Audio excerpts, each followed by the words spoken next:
네, 시청자 여러분 안녕하십니까. 파워 인터뷰가 새롭게 인사를 드립니다. 저는 진행을 맡은 최현정입니다. 여러분들은 오늘 하루 어떤 질문을 하셨나요? 질문을 한다는 건 관심의 표현일 뿐만 아니라 문제를 해결하는 중요한 기술이기도 합니다. 이것이 바로 질문의 힘이기도 하죠. 네, 앞으로 파워 인터뷰는 지역의 핵심 이슈와 인물 그리고 현안들을 면밀히 살펴보고 우리의 삶과 직결된 여러 질문들을 던질 예정입니다. 시청자 여러분께서도 저희에게 많은 질문 던져주시고 관심 어린 시선으로 지켜봐 주시기 바랍니다. 네, 그럼 오늘 파워 인터뷰 본격적으로 시작해 볼 텐데요. 오늘 다룰 인터뷰는 앞서 영상으로도 보셨듯이 전자상거래 플랫폼 위메프와 티몬의 정산과 환불 지연 문제를 통해 본 소비자 보호 시스템, 과연 제대로 작동하고 있는지 여기에 대해서 이야기 나눠보겠습니다. 네, 이 주제에 대해서는 무엇보다 법률적인 이해가 필요할 것 같아서요. 모셨습니다. 여인엽 변호사님 어서 오십시오. 안녕하십니까. 그 초유의 판매 대금 미정산 사고를 일으킨 티몬 위메프 사태가 지금 일파만파로 확산되고 있지 않습니까? 이제 티몬과 위메프가 이제 상품 판매를 하고 난 이후에 그 입점한 판매자들에게 판매 대금을 정해진 기간 내에 그 정산을 해줘야 됩니다. 그런데 이제 이를 지연하고 이제 미집한 사례가 발생했는데 저희가 현재 이를 티메프 사태라고 부르고 있고요. 네. 판매자 대금 정산 지연 및 이제 미정산 사례가 있은 이후에 티몬이 현재 무기한 정산 지연을 선언을 한 상태입니다. 그리고 이제 결제 대행사들도 이탈한 상황에서 지금 환불 지연하는 상황이 악화되고 있는 그런 상황입니다. 네, 이번 사태가 확산되면서 대구 지역에도 피해자가 적지 않을 것 같습니다. 뭐 업체든 개인이든 간에 자금 압박을 겪게 될 텐데 갈수록 피해 규모가 커지고 있다고요? 예, 그렇습니다. 이제 티메프에서 상품을 판매하면 판매 금액은 이제 티메프에서 가지고 있다가 이제 구매자가 구매 확정을 합니다. 그럼 이제 판매자에게 이제 수수료를 제외한 판매 대금이 가는데 이 판매 대금을 이제 판매자들이 오랜 기간 받지 못하고 있는 상황입니다. 근데 티메프가 이제 오픈 마켓이다 보니 대구 지역 판매자들 같은 경우에도 미정산 대금이 막대할 것으로 보이고 있습니다. 네, 이번 사태를 해결하기 위해서 자율 구조 조정, 예, ARS라고 하는데 조금 생소한 개념이거든요. 그렇습니다. 이게 어떤 것인지 좀 설명을 해주시죠. 과거에는 이제 기업이 변제 능력이 부족하게 되면 이제 법원에 기업 회생 절차를 신청을 했습니다. 이제 많이 들어보셨을 건데 이제 소위 이제 법정 관리라고 합니다. 이 법정 관리 제도는 이제 법원의 주도하에 채권자 동의 절차를 얻는 방법으로 이제 구조 조정 신청을 했습니다.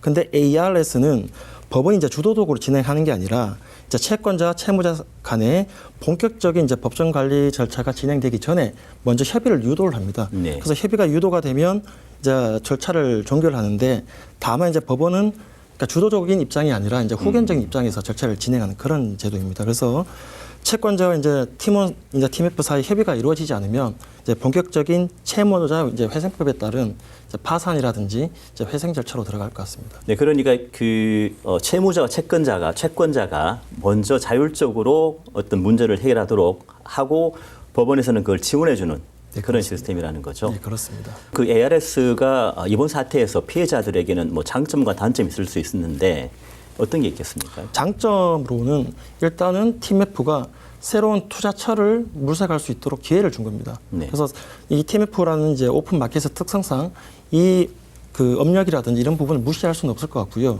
그래서 이제 새로운 투자자가 투자금을 일정 지급을 하게 되면 ARS 절차 내에서 일정 부분 채권자들한테 이제 그 어떤 판매 대금이 지급되지 않을까라는 게 장점이나 단점은 생각보다 이제 채권자 수가 많기 때문에 그 기간이 상당히 오래 갈 가능성도 있다는 겁니다. 네. 이번 사태가 벌어지면서 그 전자상거래법 이 제도를 개선해야 할 필요가 있다. 이런 목소리가 다시 나오고 있지 않습니까? 그렇습니다. 여기는 어떻습니까? 기존에는 통신 판매 중개업자, 뭐 대행 결제업자 우리가 보니까 이제 피지사라고 이렇게 부르고 있습니다. 네네. 그 법령의 규정이 딱히 없었습니다. 딱히 없기 때문에 이제 대금 정산 기간, 정산 방법을 뭐 계약이든 약관에 따라서 자율적으로 이제 그 해오고 있었고 이렇다 보니까 이제 문제가 발생을 한 겁니다. 다만 대규모 유통업자 같은 경우에는 납품업자 보호를 위해서 대규모 유통업법이라는 게 있습니다. 거기에는 이제 정산 기한을 두고는 있습니다. 그렇지만 이번 사태에서 알 수 있듯이 소규모 판매업자한테는 전혀 도움이 되지 않는 그런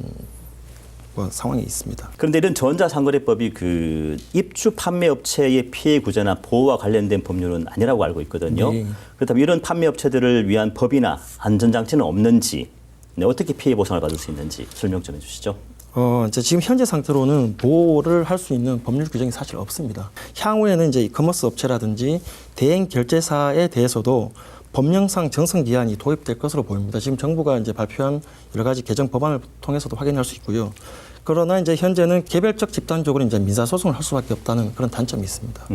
네, 이번 사태로 또 하나 문제가 되고 있는 게 그 상품권 시장, 특히 티몬과 미모프 같은 경우에는 높은 할인율, 아마 7% 정도로 알고 있는데, 네, 이 할인율로 판매되는 해피머니라는 게 있지 않습니까? 네. 네, 여기에 대한 어떤 그런 피해자들의 환불 요청도 잇따르고 있잖아요. 네, 이렇게 만약에 상품권 회사 보도가 나면 법적인 다른 어떤 그 피해 구제 방법이 없습니까? 그 현재 시스템으로는 상품권 회사까지 부도가 날 경우를 대비한 여러 가지 규정이 없습니다. 결과적으로 피해 회복을 받기는 매우 어렵다 이렇게 말씀을 드리고요. 그 앞에서 언급한 것처럼 이제 정부는 대규모 유통업법, 그다음에 전자금융거래법 등을 개정하기로 했습니다. 이제 개정 전자금융거래법이 시행이 되면 선불업 등록 면제 기준이 강화됩니다. 그리고 네. 이제 대다수의 모바일 상품권이 또 규율 대상으로 이제 포섭이 됩니다. 자, 그러면 선불 충전금 100% 별도 관리 의무가 도입되기 때문에 만약에 이제 선불업자가 파산이 되더라도 선불 충전금 환급이 보장될 예정입니다만은 현재는 그 피해를 막기는 곤란한 입장입니다. 어쨌든 그런 움직임이 있다는 건데, 네, 그렇습니다. 실제 그런 뭐 법이나 제도가 도입되게 되면 이런 피해의 어떤 구제가 조금 더 활발하게 이루어질 수 있을까요? 지금보다는 훨씬 나을 걸로 보이는데, 예. 그러니까 제 개인적인 생각은 이것 외에도 그 환불을 보장할 수 있던 어떤 보증보험 제도가 또 투입이 되면 어떨까라는 생각이 있습니다. 예. 근데 그게 언제 될까요? 이제 법이라는 게 한번 이제 의결이 되고 예. 통과하기에는 상당히 어려운데 지금 네. 현재 TMF 사태가 원체 이제 전국적으로 문제가 됐기 때문에 이번 법 개정은 빨리 되지 않을까라는 생각입니다. 네, 제발 그렇게 되기를 기대해 보겠습니다. 이야기를 조금 더 확대해 보겠습니다. 최근 대구에서도 그 소비자 피해 사례가 있었는데 그 유명 프랜차이즈 헬스장이 갑자기 폐업을 하게 되어가지고 그 또 환불 받지 못한 그런 피해자들이 많다고 합니다. 왜 자꾸 이런 일이 벌어지는 걸까요? 그러니까 이 사태 이제 기본적인 적용 법률은 체육 시설의 설치 이용에 관한 법률이 있습니다. 네. 현재 체육 시설업자가 뭐 4개월 이상 휴업하거나 폐업할 경우에 휴업 또는 폐업한 날로부터 30일 이내에 시도지사에게 그 폐업 또는 휴업을 한다라고 통보하도록 된 그런 규정을 정하고 있습니다만은 네. 시도지사에게는 통보하도록 돼 있지만 정작 회원이나 일반 이용자에게는 그 의무를 정하지 않고 있습니다. 네. 그렇기 때문에 이런 사태가 발생을 했고 근본적인 문제도 여기에 있는 것 같습니다. 자, 직접 저희가 그 헬스장 편을 보신 분들을 만나봤거든요. 예, 그분들의 얘기를 한번 듣고 다시 말씀을 나눠보겠습니다. 알겠습니다.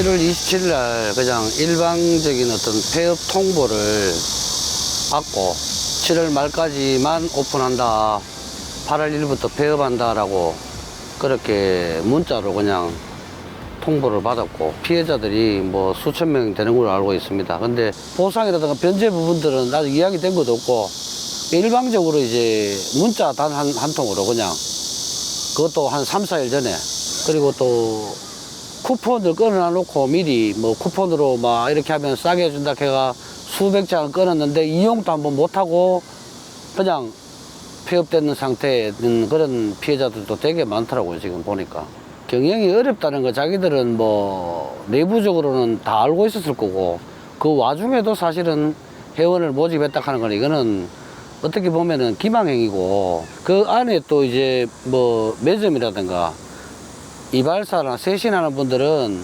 수천만 원 권리금하고 보증금이 걸려가 있거든요. 그런 부분들이 사실은 그분들은 하루아침에 어떻게 보면 직장도 잃고 돈도 잃고 그런 부분들이 사실은 좀 큰 피해죠. 어르신들은 제 주위에도 이렇게 피해를 보신 분이 상당수가 있는데 그분들은 뭐 이렇게 조사받으러 가야 되고 이런 것 때문에 사실은 아이고만 나는 안 할란다 이런 분들이 다수가 있어. 그런데 지금 저희들 단톡에만 지금 들어있는 한 700여 분이 피해자들이 들어와 있습니다. 뭐 지금 파악하는 거는 제가 봐서는 수십억 정도는 넘을 것으로 그렇게 지금 보여집니다. 거의 폐업하기 한 일주일 전쯤에 저희들이 왜 이럴까, 뭐 수건도 제때 안 들어오고 운동복도 제때 안 들어오고 이거 왜 이럴까 이렇게 생각하는 찰나에 딱 문자가 딱 들어오더라고요. 거기 한 일주일 정도입니다. 정말로 불과. 물어봐도 뭐 아무 문제 없다, 문제 없으니까 그때까지도 회원을 사실은 받고 있었습니다. 제 아는 분은 8월 15일부터 이용을 하는데 그분은 단 한 번도 못 가고 그냥 돈 날린 겁니다. 그런 분들 많더라고요. 27일 이후는 아예 뭐 아무것도 없고 드라이기도 없고 뭐 수건도 그냥 싸이가 있고 뭐 아무것도 사람들이, 그럼 그때부터는 때타올도 없고 각자 수건 들고 와야 되고 한 3, 4일은 그렇게가 마무리했습니다. 저희들은 뭐 저는 사실은 돈보다는 좀 괘씸하다는 생각이 되게 들었습니다. 저희들 기망했는 만큼 죗값은 치러야 된다. 민사는 뭐 그 이후의 문제고 어떤 뭐 사기죄가 있으면 사기죄 뭐 그런 부분들은 법과 어떤 우리나라 법치국가에서 정말 정의가 살아있다면은 처벌을 받아야 된다라는 생각을 저는 갖고 있습니다. 대부분이 그렇게 생각하고 계시고요. 헬스장 폐업으로 피해를 보신 분들의 얘기를 직접 들어봤습니다. 얘기를 들어보니까 그 헬스장에 문제가 있었다는 걸 감지했다. 예를 들면 뭐 수건이 뭐 원래 수건을 주잖아, 지급하잖아요. 근데 그게 안 나온다거나 뭔가 조짐이 있었다는 거잖아요. 네. 그런데도 이제 파격 할인 하지 않습니까? 저도 그런 문자를 많이 받아보는데, 예, 할인을 하고 이제 곧바로 폐업을 해버린다. 여기에 상당히 이 피해 보신 분들이 분노를 느끼시는 것 같아요. 뭐 나이 많은 어르신뿐만 아니라 회원들이 다 그렇게 생각을 할 것 같아요. 그냥 포기하는 분들이 많다는 거는 뭐 현실적인 문제입니다. 네. 그래서 만약에 이제 피해 회복을 받지 못하면 결과적으로 할 수 있는 방법은 이 업체를 상대로 하는 어떤 민사 소송, 네. 부당이득 반환 소송일 텐데, 사실 뭐 소송한다는 게 일반인 관점에서 쉽지는 않습니다. 물론 당장 소송하는 과정에서 소송 비용도 들 것이고 또 이제 시간도 많이 걸리게 돼 있습니다. 그리고 또 막상 어떤 판결을 받았다고 하더라도 그때 이제 업체가 뭐 변제 능력이 없다거나 뭐 TMF처럼 파산을 해버린다 그러면 사실 원상 회복을 할 수 있는 방법은 전혀 없습니다. 그래서 이런 현실적인 문제 때문에 그냥 포기하시는 게 아닌가라는 생각입니다. 어쨌든 그 지금 피해 보신 분들 얘기를 들어보면 물론 그 헬스장에서도 에 대해서도 원망을 하지만 앞서 말씀하셨다시피 그 시도지사한테는 통보를 한다 그러잖아요. 어쨌든 그런 어떤 그 관리 기관, 지방자치단체라든가 거기서 조금 더 적극적으로 이런 어떤 문제를 예방해야 되지 않느냐, 이런 어떤 불만들이 나올 것 같아요. 그래서 이런 지자체 차원에서 어떤 사회 안전망, 최소한의 안전망을 구축해야 된다는 지적이 나오고 있지 않습니까? 그렇습니다. 예. 먼저 이제 개정 법률안을 말씀드리면 이제 휴업 또는 폐업을 할 때 전화 통화나 휴대전화 혹은 이제 문자 메시지 전송 등으로 폐업하기 14일 전까지 회원이나 일반 이용자한테 통보하여야 한다라고 이제 법 개정은 들어가 있습니다. 네. 만약에 이제 이게 통과가 되면 지금보다는 상황이 많이 나아질 것 같긴 한데, 지금 이런 제도가 없는 이 상태에서 지자체 같은 경우에는 아마 제가 볼 때는 뭐 현장 조사라든지 전수조사를 한번 하셔서 적절하게 이제 시행 명령이라든지 과태료라든지 어떤 행정 명령을 발동해야 되지 않을까라는 생각입니다. 그렇죠. 먼저 지금 실태가 어떤지 먼저 파악을 그렇습니다. 해보는 것부터 시작해야 된다는 네, 말씀이시죠. 예, 지금 말씀하신 대로 뭐 법이나 제도를 이제 정비를 해서 이런 어떤 피해 예방이라든가 어떤 피해 어떤 그런 감소, 최소화하기 위한 그런 움직임들이 있는 건 좋은데, 어쨌든 그때까지는 뭐 이런 각자 도생, 그렇습니다. 우리 고객들이 피해를 보지 않도록 노력할 수밖에 없는데, 네. 이렇게 피해를 봤을 때 어떻게 대응해야 되는지, 그런 걸 좀 알려주시면 좋을 것 같아요. 조금 쉽게. 좀 전에 이제 사회자님께서도 말씀하셨는데, 이제 혹하는 게 뭐냐면 1년치 등록을 하면 파격적인 할인을 해준다는 게 문제입니다. 네. 1년치 회원비를 지급하면 할인을 해주는 광고를 많이 하니 네. 일반 소비자 입장에서는 당연히 1년치를 등록할 수밖에 없어요. 그래서 제가 볼 때는 매월 이용료 결제하는 방식이 좋을 것 같습니다. 할인을 해봤자 10에서 20% 정도지 않겠습니까? 뭐 30% 하준다고 하더라도 매월 그래도 이용료를 결제를 한다 그러면 이런 사태가 있을 때는 다음 달은 우리가 뭐 피해를 줄일 수 있지 않겠습니까? 네. 그 두 번째는 이런 회원료를 지급할 때도 신용카드를 결제를 이용하는 게 좋을 것 같습니다. 네. 신용카드라는 거는 우리가 통상 얘기하는 할부거래법이 있습니다. 네. 할부거래법이 적용되기 때문에 결제를 하더라도 나중에는 일정 기간 내에 철회권, 그러니까 신용카드를 철회할 수 있는 권한이 발생을 합니다. 자, 1년치를 결제를 하셨는데 두 달, 세 달 지나다가 갑자기 문을 닫는 경우가 발생하지 않습니까? 네. 그럼 나머지 기간 동안에는 우리가 처리권을 행사할 수가 있습니다. 그래서 제가 볼 때는 가급적이면은 1년치를 다 지급하지 마시고 네. 두 번째는 가급적이면 신용카드를 결제를 하시는 게 좋다라는 생각입니다. 이거 조금 더 이제 확대해서 보면 여러 개별적인 상황도 있지만 결국에는 그 소비자 권익 보호 시스템 네, 이 문제를 짚지 않을 수 없지 않습니까? 네, 이 법에 허점이 있다면 어떤 게 있을까요? 법률이라는 게 모든 발생한 가능한 상태를 미리 예상할 수가 없습니다. 네. 그렇기 때문에 감지가 불가능한 상태가 있는 경우에는 어떤 사태가 발생하면 사실은 그 뒤늦게 이제 우리가 법을 개정하는 방식으로 그 부분을 메꿀 수밖에 없습니다. 이런 점이 있기 때문에 지금 현재 정부도 빠른 법안 개정을 준비하고 있는 것 같습니다. 그래서 지금 소비자 스스로가 현명한 문화를 가질 수밖에 없고 좀 전에 말씀드린 것처럼 우리 스스로 신용카드 할부 거래 이용이 청약 철회 방법으로 중도 해제할 수 있는 그런 어떤 슬기로운 자세가 필요하지 않을까라는 생각입니다. 네. 그 이번 그 티몬이나 위메프 사태 같은 경우는 워낙 이제 그 피해 규모가 크다 보니까 정부에서 직접 나서서 이 문제를 해결하려고 하지 않습니까? 그런데 그 다른 경우에 보면은 결국은 개인이 그 문제를 해결할 수밖에 없는데 네, 이렇게 소비자 피해를 본 사례나 궁금증들을 제가 조금 더 준비해 봤거든요.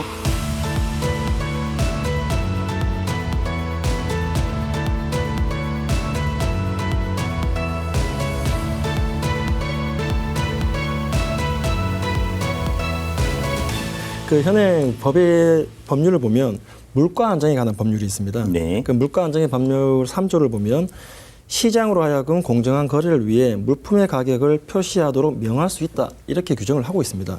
그것도 이제 소비자 기본법 17조에는 소비자가 상품에 대한 정보를 제공받을 권리를 규정을 하고 있습니다. 네. 뭐 이런 점을 보면 일단은 그 상품에 대한 가격 표시 부분이 미흡하기 때문에 소비자는 뭐 소비자 보호원이라든지 그 우리 지방자치단체 뭐 시장에 그 시청에 가면 소비자 보호 담당 부서가 따로 있습니다. 네. 거기에 가격 표시 정보 제공 미준수 이런 부분을 가지고 신고를 하시고 그 시청으로 하여금 적절한 현장 조사 및 시정 명령 또는 과태료가 나올 수 있도록 조치를 취하도록 요구를 하셔야 될 것 같습니다. 네.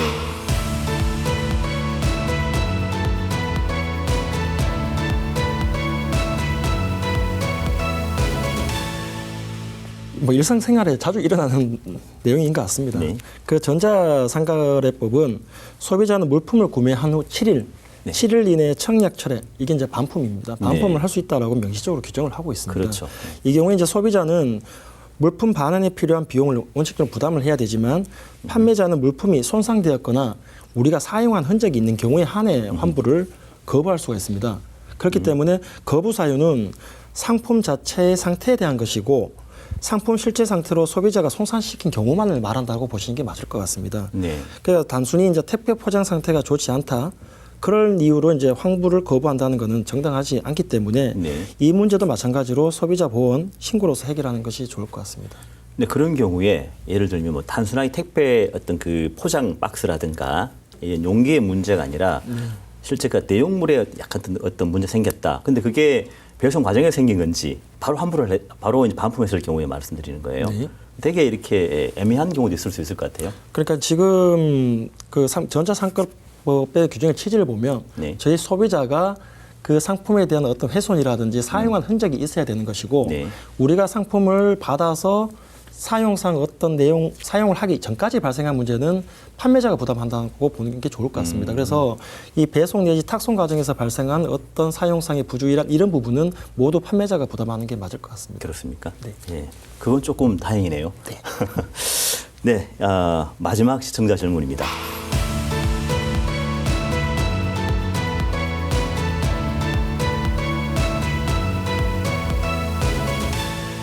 그 한국소비자원에서 이제 제공하는 소비자 분쟁 조정 내지 중재 절차는 사실 법적 구속력이 없습니다. 그래서 이제 네. 소비자 보호원에서 중재를 통해 어떤 제시한 해결안이 있다가 하더라도 예. 뭐 소비자든 판매자가 거부하면 이제 그 자체의 효력은 사라지게 되어 있습니다. 네. 그래서 이 문제도 마찬가지로 결국은 법원에 이제 민사 소액 소송을 제기할 수밖에 없을 것인데 예. 뭐 개인적인 견해입니다만은 우리가 이제 이런 뭐 전자상거래법이라든지 그 집단 소송 제도를 도입하는 것도 좋지 않을까라는 생각입니다. 이게 어떤 제도냐면 어떤 한 소비자만 이런 문제가 발생하는 게 아니라 네. 여러 소비자들이 동일하게 이런 문제를 발생할 것입니다. 그래서 네. 이런 피해를 입은 소비자들이 집단으로 소송할 수 있는 제도. 그러니까 예. 한 사람이 소송을 제기했을 때 관련되는 사람들이 추가적으로 계속 이 소송에 참여를 해서 함께 진행할 수 있는 제도를 마련하는 게 어떨까라는 생각입니다. 네, 그럼 법적인 강제성이 없다고 하지 않았습니까? 양측에서 다 수용을 해야 되는 건데 네, 그렇습니다. 그렇지 않으면 결국은 이게 결렬 일종의 네, 되는 그렇습니다. 건데 그렇다면 판매자가 좀 악의적으로 예를 들어서 환불해주지 않기 위해서 계속 시간을 끈다거나 이런 조정을 결과를 받아들이지 않다거나 하게 되면 결국 그러면 소비자가 다 해결해야 되나요, 그러면? 지금 현행법상 그렇습니다. 아. 현행법상이 그렇기 때문에 좀 전에 제가 집단 소송 제도라든지 이런 예. 절차가 필요하다고 했고 뭐 여기서 더 나아가서 우리가 구매한 판매 대금의 환불을 보증하는 어떤 보증보험 절차라든지 이런 것도 필요하겠습니다만은 궁극적으로는 우리 정부에서 아까 결제 대행업체 피지사 네. 이 등록 요건을 강화한다고 했기 때문에 향후에는 이 환불되는 이 부분에 대한 어떤 조치가 이루어질 거라고 저는 생각하고 있습니다. 네. 지금 말씀을 들어보면 그 피해를 본 쪽이 소비자인데 그 소비자가 또 수습까지 해야 되는 거예요. 그죠? 그렇습니다. 네. 어떻게 보면 좀 안타까운 상황인데 자, 어쨌든 현실이 그렇다 보니까 그 소비자들이 자신들의 권익을 보호받기 위해서 스스로 챙겨야 할 것들 뭐 이런 게 있다. 좀 중요한 부분이 있다면 어떤 게 있겠습니까? 현재 대부분 전자상거래를 통해서 이제 물품 구매가 이루어지고 있습니다. 뭐 사회자님도 그렇고 저도 그렇고요. 네. 그 과정에서 결제는 했는데 상품이 오지 않거나 오배송되거나 뭐 다양한 문제가 발생하고 있는 게 사실입니다. 네. 근데 이제 앞으로 신용카드 결제 대행사, 아까 전에 피지사의 네. 관리 감독, 등록 요건을 아주 엄격하게 이제 정부에서는 만들겠다.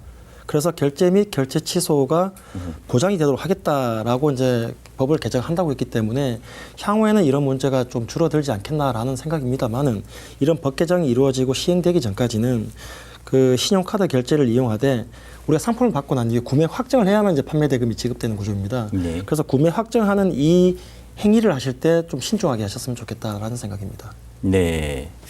이번 그 티몬 위메프 사태가 어떻게 보면 사후 약방문이 될 수도 있는데 그동안 그 사실 뭐 크고 작게 많은 이런 문제들이 있었지 않습니까? 근데 그렇습니다. 이번 사태를 계기로 해서 그 소비자들의 권익을 보호하는 조금 더 강화된 어떤 법률이라든가 제도가 마련되기를 기대해야 되겠네요. 그렇습니다. 네, 잘 알겠습니다.